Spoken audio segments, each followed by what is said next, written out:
dice, poi dice no, uno sta a Napoli, a Roma, a Milano, dice buonasera a Milano, buonasera al centro commerciale Campania. Beh, ormai ci abbiamo fatto un po' l'abitudine e questa moda, no, che c'è, devo dire, è meravigliosa, perché poi, scusate, io mi sbotto un attimo perché ho iniziato con questa canzone così alta che non ho avuto il tempo di scaldarmi, quindi allora come dicevo, siamo un po' abituati, no, a questi concerti, a questi centri commerciali dove ormai la nostra parte della nostra vita si svolge e ci si vive proprio, no, con grande piacere. Ci si vivono anche queste bellissime esperienze che sono quelle appunto del fare concerti, di esibirsi.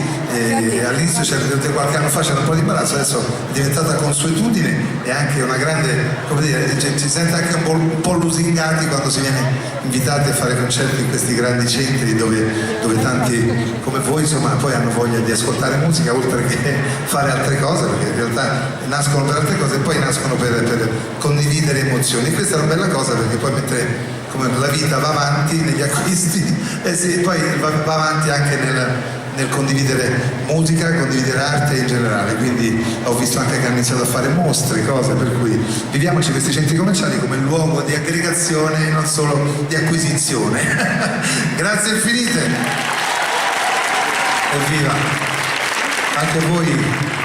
da queste balconate. Allora, io ho iniziato con questa canzone perché molti di voi sanno che insomma è uscito questo disco Passioni dove ci sono tante cover e quindi da un po' di tempo mi piace iniziare con questa canzone che amo molto e che molti di voi insomma hanno cominciato ad apprezzare ascoltando questo disco e apprezzavano anche prima, perché è una canzone che ha tanti anni di vita. E a questo punto insomma dopo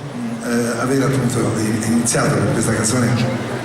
che in realtà appartiene al passato e insomma appartiene a un grande artista che tutti amiamo ancora, insomma, perché è ancora, come dire, produce ancora canzoni e fa ancora dischi, credo di sì, mi pare di sì. E adesso vi diamo buona serata a tutti con questo concerto che insomma spero vada avanti nel modo possibile, con questa fontana davanti che mi inebria, mi fa vedere anche l'effetto dell'acqua che fa bene alle sensazioni. Buona serata a tutti, grazie infinito a tutti voi per essere qui insieme a me, a tutti i musicisti, a tutti i miei tecnici che hanno voglia insieme a me di farvi vivere qualcosa di buono, insomma, e di vivere anche noi stessi. Grazie infinite.